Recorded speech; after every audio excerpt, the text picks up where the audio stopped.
Welcome aboard. It is 9 o'clock Sunday night. Time for another edition of Icbch TV.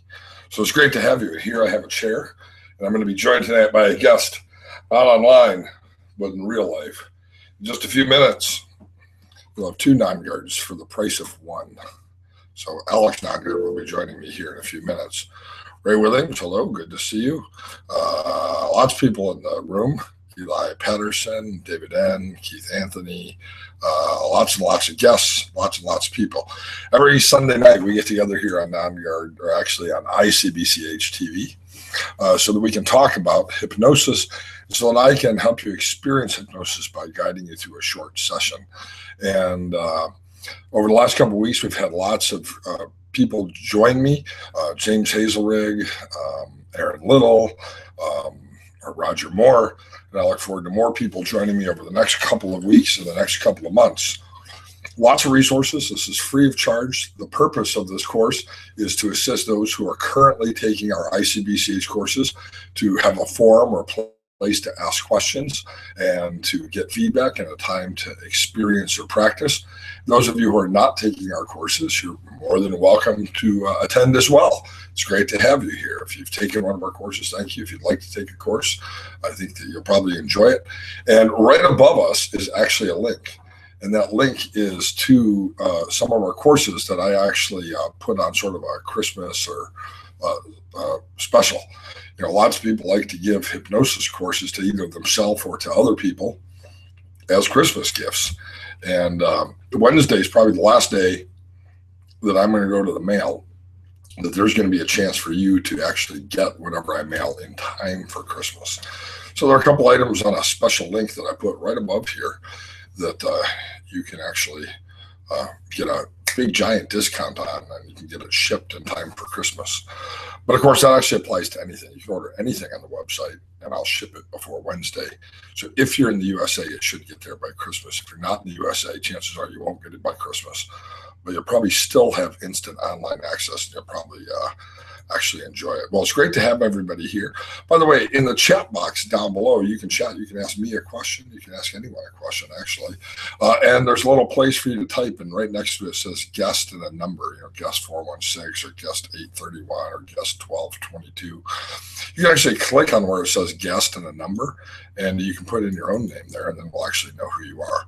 So it's great to have everybody here. Every Sunday night we get together. Now, Alex has been working at Barnes & Noble. Many of you know Alex from some of our previous videos and classes. He's both co-taught and joined me in a number of different things.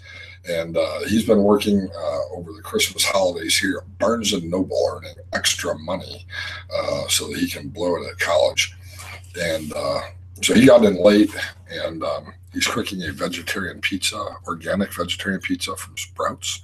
And so he'll be joining me here in just a minute, though, because I got a lot of great questions to ask Alex. Have you ever wondered this question? What would have happened if you had known about hypnosis and learned hypnosis as a kid? How would that benefit you now? It's a pretty good question, isn't it? I'm not the first person who thought, I wish I knew my 49th birthday is next Sunday. So next Sunday is my 49th birthday.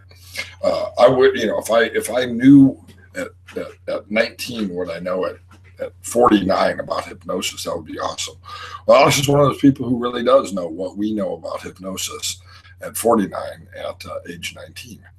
And so I'm going to ask Alex some questions about how does a kid utilize hypnosis to improve their own life? What are some processes that he can share with us?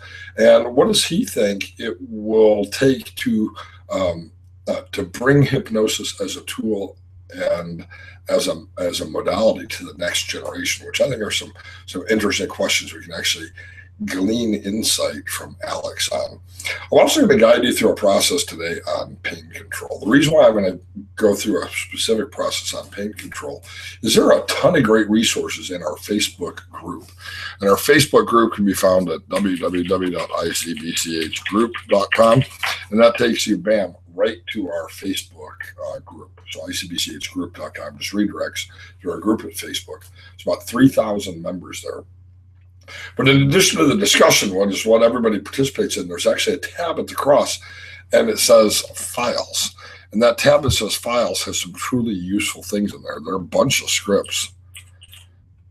Over the years, I've posted a lot of different scripts in that group, and they're right there where it says files at the very top. In addition to some scripts, I've also posted some other things that I think are particularly useful.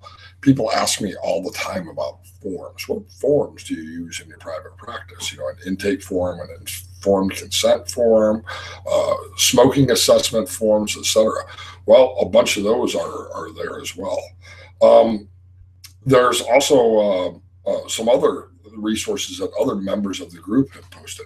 Kelly Woods posted a script for a control room for comfort. That's a great tool for pain control. It looks like she's put up some metaphors for circulatory improvement. Somebody put up an elevator subway phobia script. I put up a chemotherapy nausea script. So when you're looking for scripts, go check them out. There really are some pretty interesting things there in that group. So go go check it out. That would be awesome.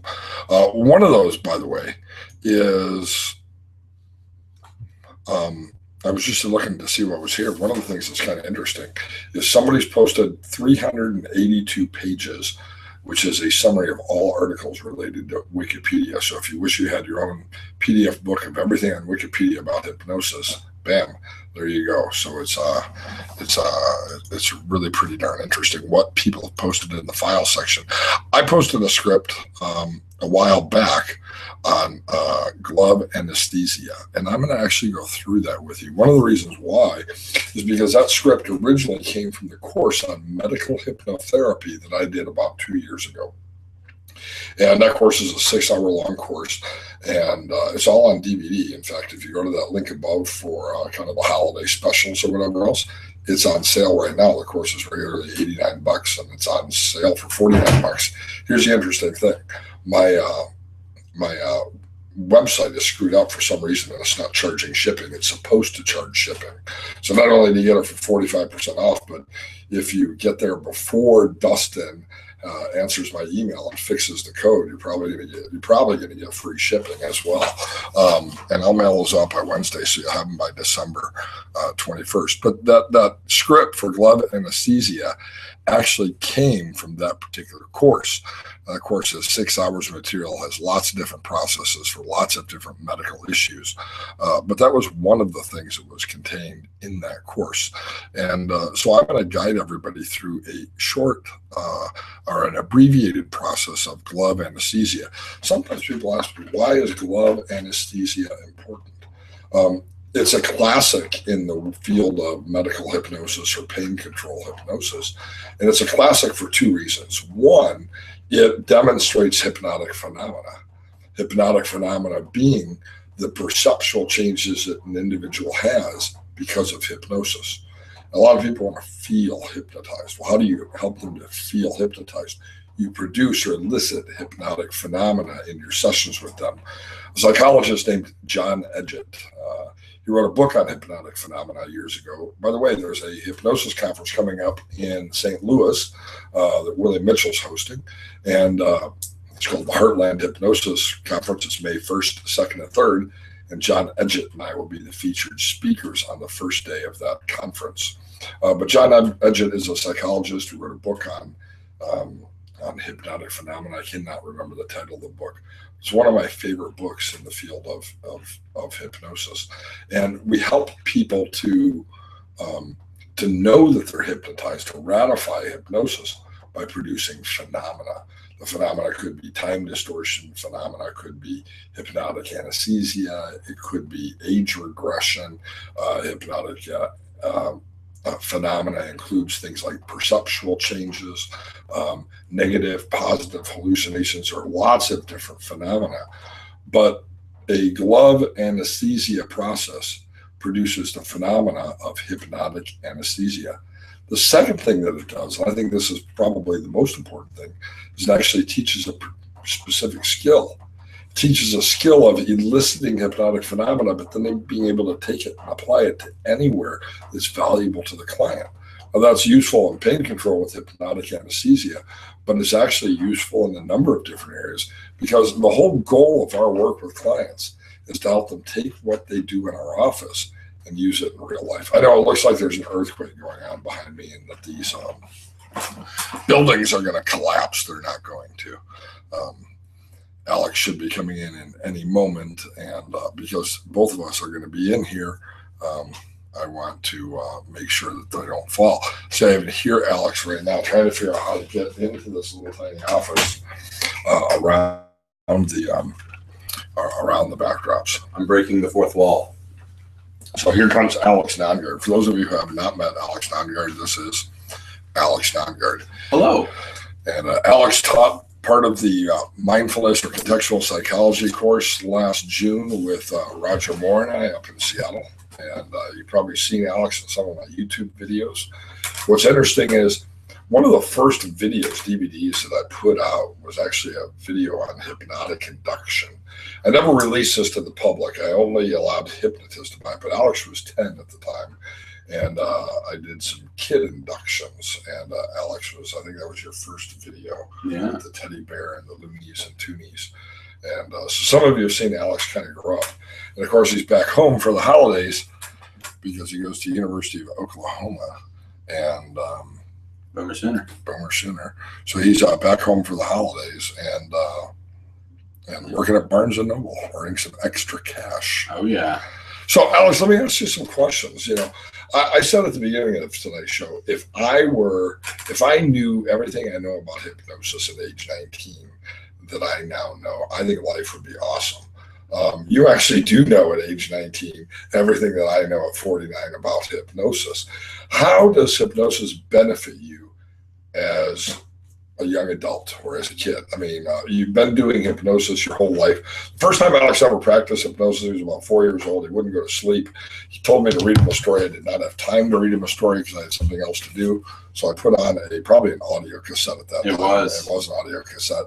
And I said, here, listen to this. It's Daddy reading a story. And I came back in 10 minutes later, and he was actually laying on the bed, tensing and relaxing his muscles. It was a progressive muscle relaxation cassette. So, you know, you've been doing hypnosis in one form or another your whole life. How do you think that has helped you or been advantageous to you, both as a student and as a citizen of the earth?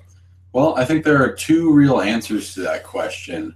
I think, first of all, like you were talking about when I was a kid, going through the progressive muscle relaxation and those other sort of guided, really meditation practices that really taught me self-hypnosis and how to relax. Those skills have come with me through my childhood, and now I'm 19. I'm a legal adult.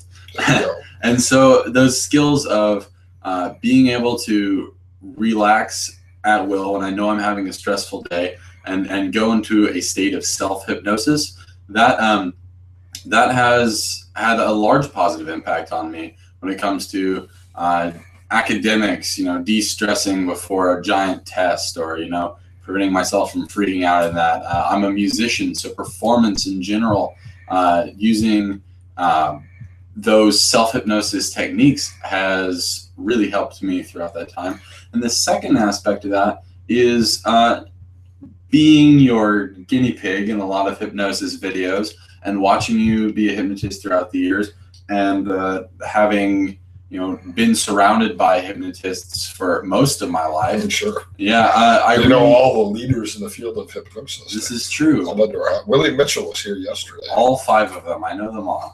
No, but just that interaction with people and the watching you work and being a part of hypnosis has helped me understand other people better. It helps me communicate with people better. You know, this is something really pretty interesting. I'm a licensed marriage and family therapist, for those who don't know.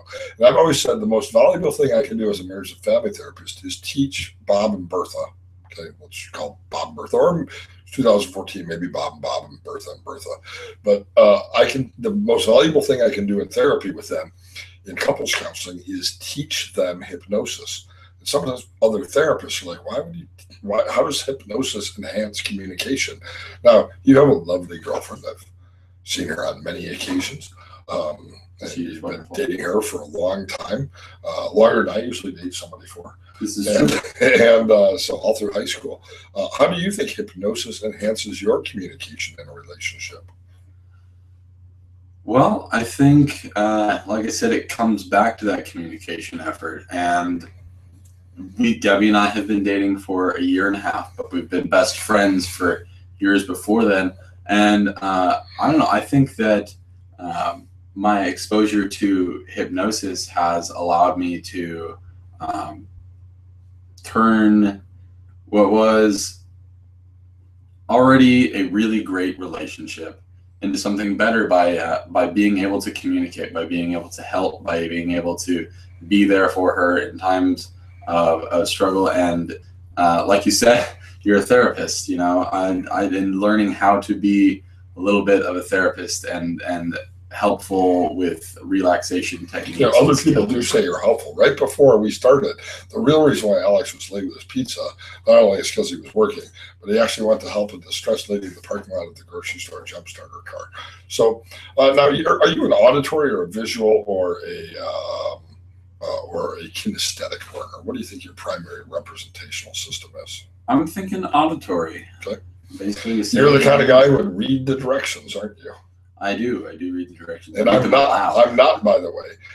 Auditory learners read the directions, so that's one of the ways you know that you're an auditory learner. I'm a very visual learner. I would rather watch a video or a movie than read the book. Your girlfriend, what's her primary learning style? Kinesthetic, visual, auditory? She's much like you, visual learner. She loves the movies. Now, your best friend, let's just call him Daniel. Probably I've seen you with a lot of I do have a best friend named But Daniel. you do have a best friend named Daniel. Is he primarily an auditory, visual, or kinesthetic?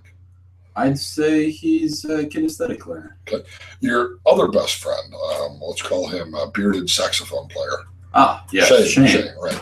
What do you think his primary learning style is? Probably an auditory type thing. Now, because you know hypnosis, you understand the value of the primary representational system. By the way, in the file section of the group that I was just talking about, there's actually a quiz you can use to find out your own primary representational system. So if you're primarily an auditory and your girlfriend's primarily visual, you guys could miscommunicate a lot. But knowing the different learning styles, does that help you sort of reconcile communication so that Yeah, because I know that she's a lot more visual. She's an artist. She loves movies. She makes films. Because I know that, I can communicate things to her in a different style that's more comfortable for her. I can draw her a picture. I can show her a movie. I can take her to go see an art exhibit. I know that these are things that she enjoys and that something that really enhances our communication personally. Sure. Now, do you think hypnosis helped our communication at all? I don't know, man. You've been hypnotizing me since I was 10. I feel like I don't know how it would be without hypnosis. All right, there you go. Every time I argue with you, you just zap me out, and then I wake up and I agree with you suddenly. So, Absolutely. you know. I wish it was that simple. Parenting through speed trance. Wouldn't that be so cool? Oh, man. That would be the cool. Well, next cool DVD set. Be cool if you were the parent. Yeah. Fable, welcome. I'm glad you just woke up. He's in the UK. It's 3 o'clock in the morning there. By the way, Ray Williams said hello, Alex. Oh, hi. Only it's not 3 a.m. there because he's down in Houston, Beaumont area. Fantastic. Which is weird because I'm always in the Houston, Beaumont area, and we still never actually met up. But someday, Ray Williams, you're on my list of people to go eat lunch with. So great to have everybody here. Of all the things you've learned in hypnosis, now you said academic, it's helped you with academic performance. I do a lot of academic performance hypnosis. I'm going to let the cat out of the bag. You got a 34, 35 on the ACT, I guess a 33 and a half cumulative with a 35 on the English part or whatever else.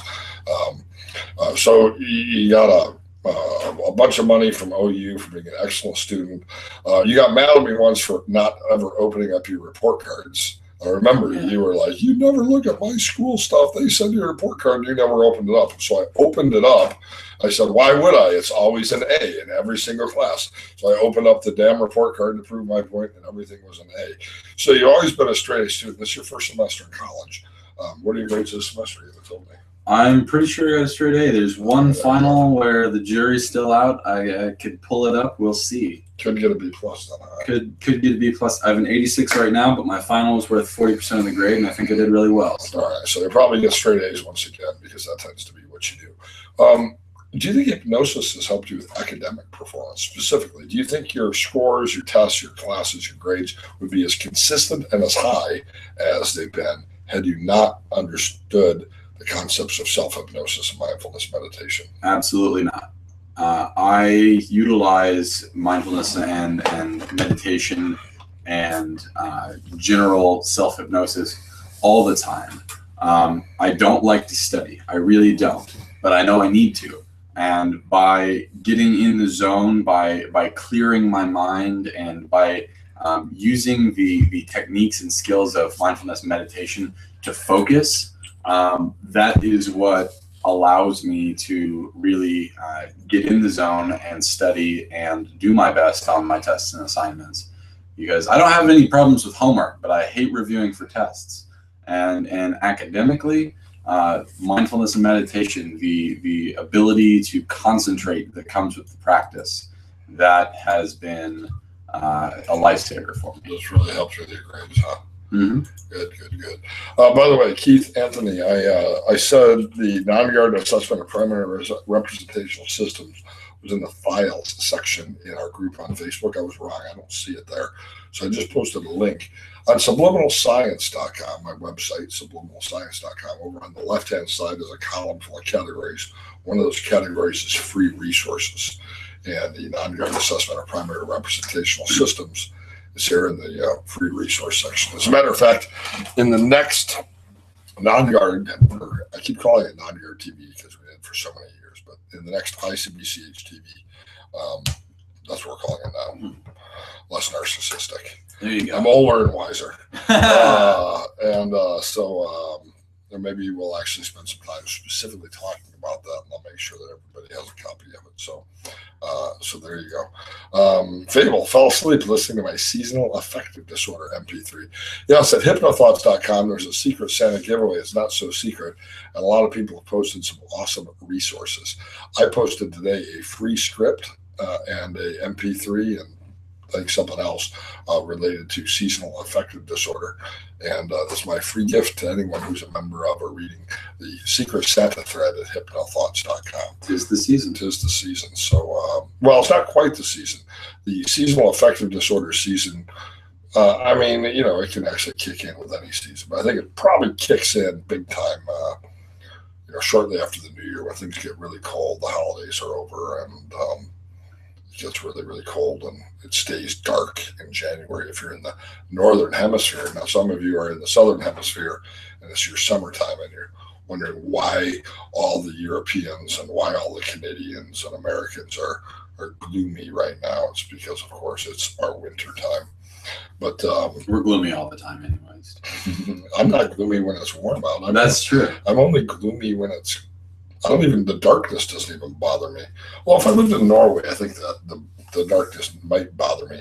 There's some people tonight probably from Norway viewing this.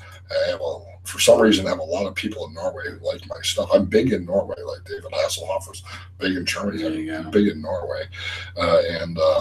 Gosh, it just seems really dark. My birthday is December 21st. It's actually the shortest day of the year. The darkness doesn't really bother me, though. It's the cold that bothers me. You know, it's funny. I've been to London 20 times, but I'd never left the airport. So one day I decided I need to get out and explore. So I scheduled my layover with an extra day so I could go tour around London. And I took the tube from, you know, the airport down to downtown London. I guess it was the tube. I don't know. Maybe it was something else. And I got down there and I walked around, and it was gloomy and cold and bone chilling. And I thought to myself, this is too cold for me. So I went back to my hotel, ordered bangers and mash. And I've still never been to London. Now, I've been to Manchester. I've been to other places. But that was my one trip to London. It was just so darn cold that I've only never been to the airport either. I had to get out. Yeah, exactly. So, well, let's anyone have any questions? For some reason I closed out of the chat box for a minute, so I'm going to go back to the chat box for a minute, see if anybody has any questions. But I'm going to guide you guys through a process of glove anesthesia. And glove anesthesia, there's a course right above here. There's a link, and the link says, well, there's not a link. Oh, yeah, it does. Your last chance before December 25th, closeout sale. There you go. It's at the very top. It's the first link. It's actually a link to a course on medical hypnosis. And this was one of the many things included in that course. So you asked the question, how do you guys find mind-altering substances, alcohol, marijuana, etc., affect hypnosis? Well, Alex can't give you an honest answer because he's sitting next to his father. So I'll answer it since I can give an honest answer.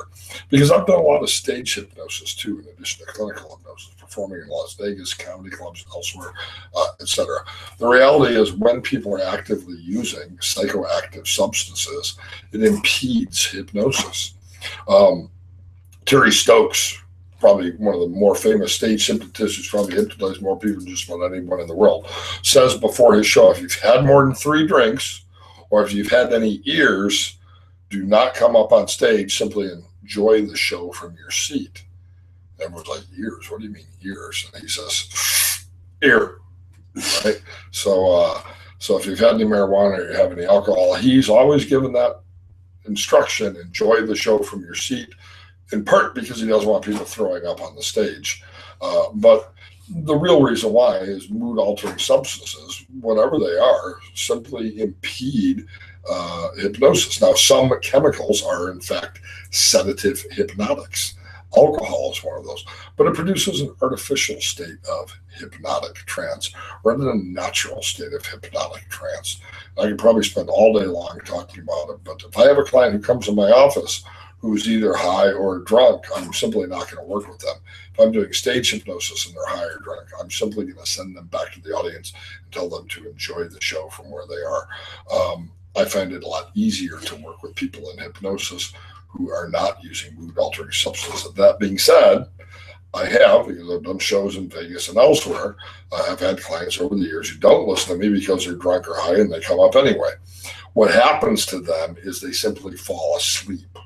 And there's a difference between sleep and hypnosis. So have I done a show with a drunk person on the stage? Absolutely. But they're not interesting. They're not fun. They're not part of the show. They're just dead weight at the end of the committee of volunteers. Nobody remembers them when the show is over. And that's because they probably fell asleep during my induction.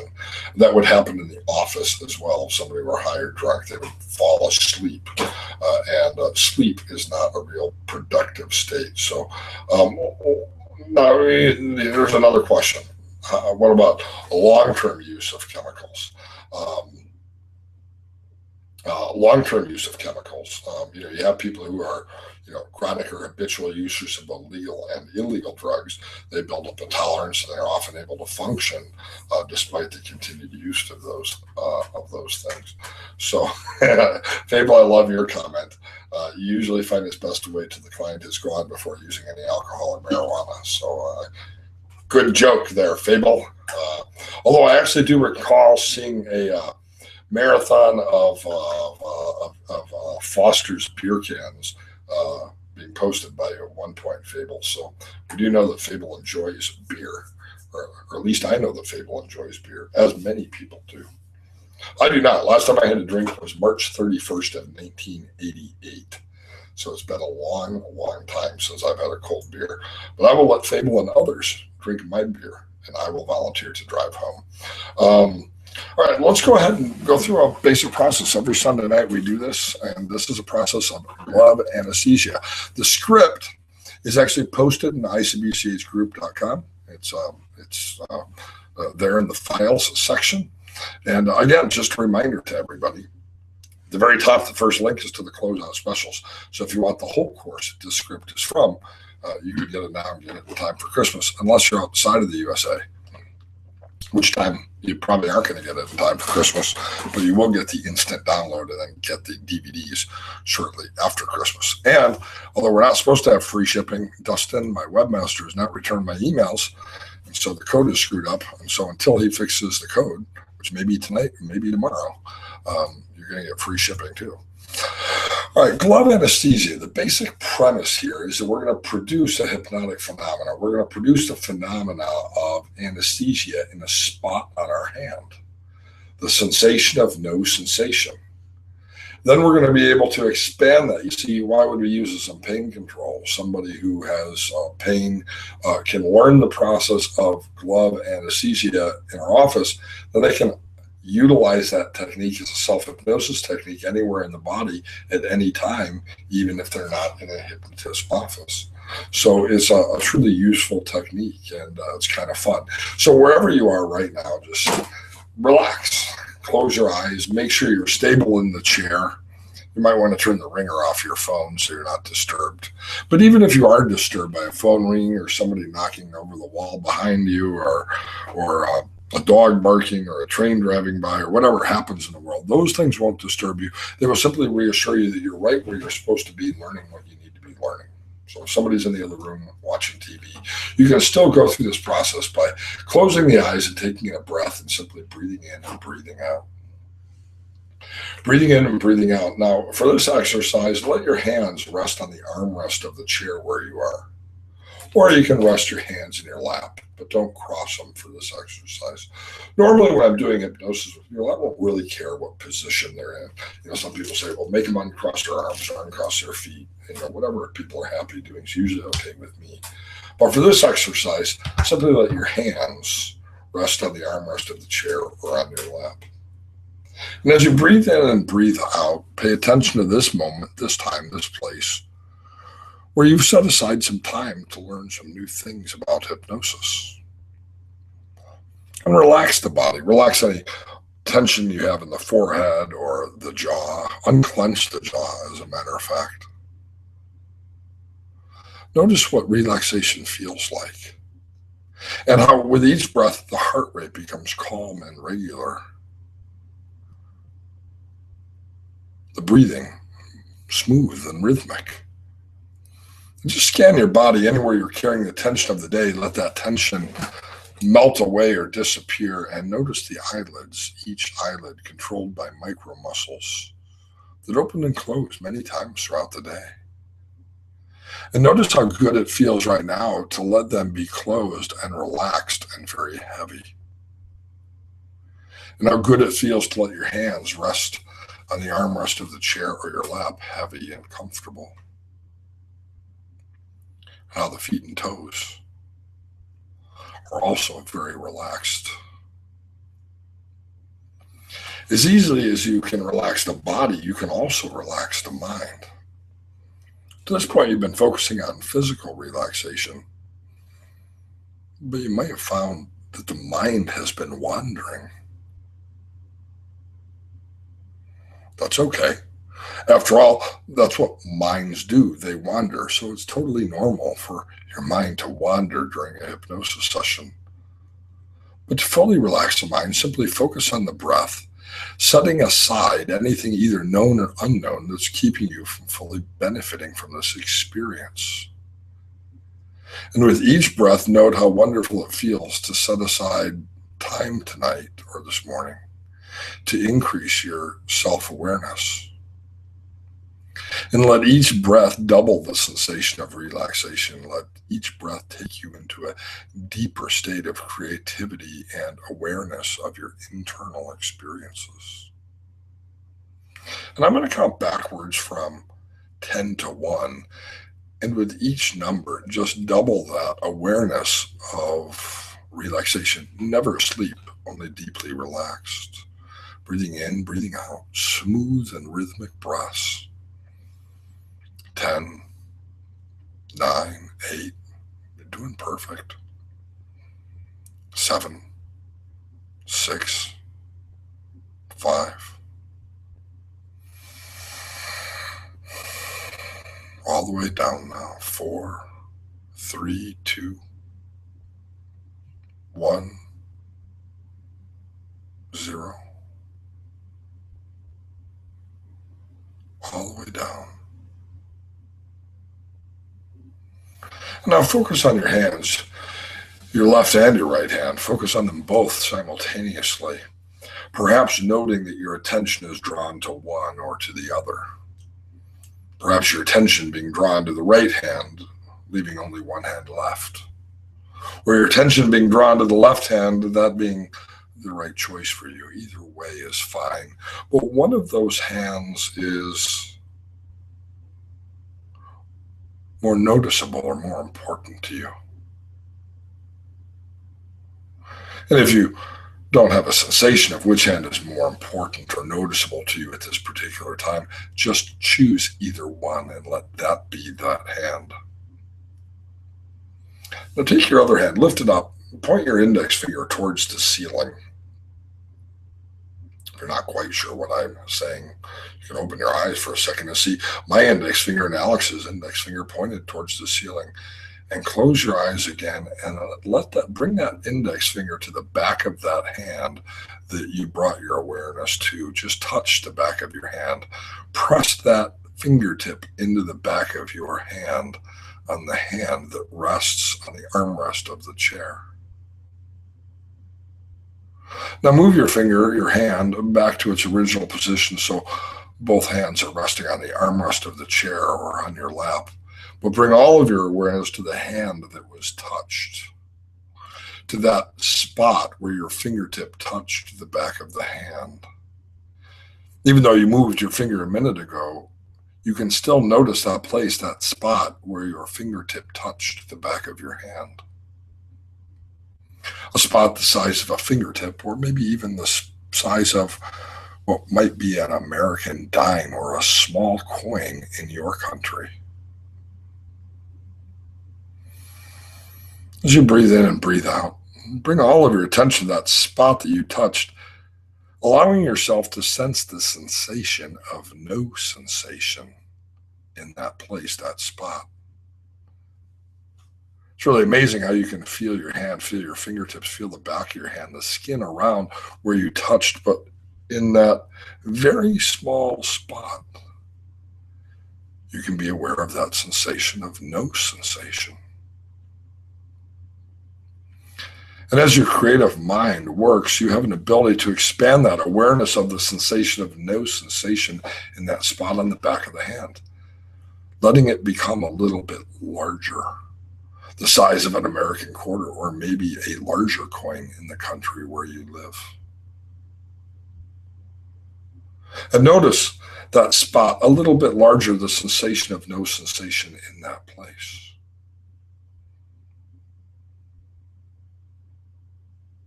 And again, use that creative mind and bring all of your awareness to that spot a little larger than the size of a fingertip, the size of a medium or large coin in the country where you live, and let it expand even bigger to the size of an American silver dollar, or maybe a loonie or a toonie if you live in Canada, or one of those big coins, the heavy ones with the queen on it I've seen in the UK.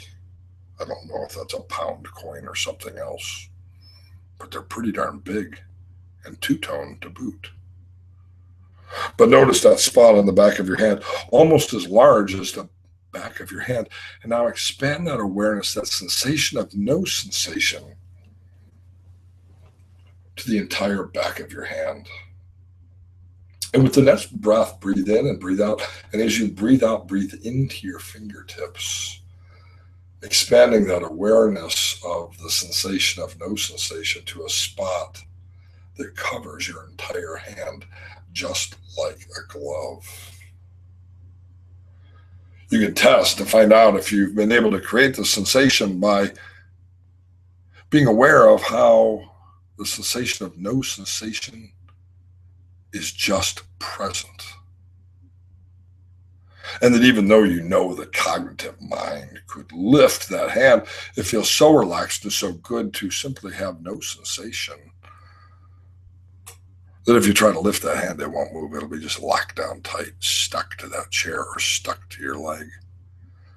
Heavy, very heavy. 5, 4, 3, 2, 1, 0. Now, what's interesting here is that you've created an awareness. It's not something that I've done to you. It's something that you've allowed yourself to create or experience from within, simply by listening to my guidance. But perhaps there's a place or part of the body where you have been experiencing pain or discomfort.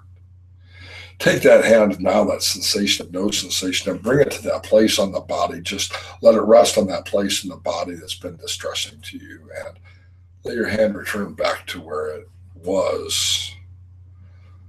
Noticing that sensation of no sensation in that place where you previously had experienced discomfort or distress or even pain. Feels pretty awesome, doesn't it?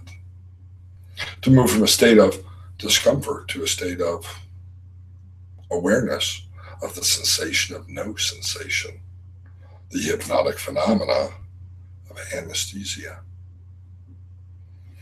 Now, of course, this has been a learning experience. You've probably experienced this before or something similar in your studies. By going through this process with me today, you've internalized not only a way for you to utilize this in your own life, but perhaps with some of the clients who you work with as well. And so over the next day or two or three, if you feel any aches and pains, you can utilize this technique to use a creative mind to become aware of the sensation of no sensation, or to share this tool, this resource, and the script with the clients who you work with. Now, take in a breath. Breathe in deeply and pay attention to the breath as it goes deep into the lungs and as oxygen is then delivered to every cell of the body, even the back of the hand. Become aware of the sensation of the awareness of the back of your hand, that place where your index finger touched at the very beginning of this session. Breathing in, breathing out, feeling fantastic, experiencing a normal state, but a comfortable state. Free from stress, distress, or pain in any place in the body that's been bothersome to you. Breathing in, breathing out, knowing that as you breathe each breath, oxygen invigorates each and every cell of the body. Bringing needed healing nourishment to both our soul, our mind, and our body. And when I count to three, be ready to open the eyes, ready for the rest of the day if you're on the West Coast, or ready for a good night's sleep if you're on the East Coast, or ready for the middle of the late night morning if you're in the UK, or Monday afternoon if you're in Australia. But wherever you are, ready to enjoy either a deep, restful night of sleep, or afternoon of nap, or an energetic day where you can be productive and accomplish everything that's important to you. 1, 2, 3, eyes open. As John Sorbonne always says, wakey, wakey, eggs and bakey, feeling fantastic. Hypnotists have to have a snap, so there's the snap. I really appreciate the time you spent with me together tonight. Every Sunday night, we spend about 45 minutes learning, practicing hypnosis. I hope that exercise was useful to you. It's adapted from a script I posted in the Icbch group, right there in the file section of Facebook. If you have any questions, you can always ask me any questions. That script comes from a course called Medical Hypnotherapy. At the very top above this video, there's a link, and you can actually get that medical hypnotherapy course. It's 6 hours on DVD in its entirety. It's also as an instant download, so you actually don't have to wait for the DVDs to show up in the mail. But I look forward to seeing you same time, same channel next week. And Alex, thanks for answering our questions to the college kid. No problem. Yeah. All right, everybody. See you next time. Same channel, same time next week.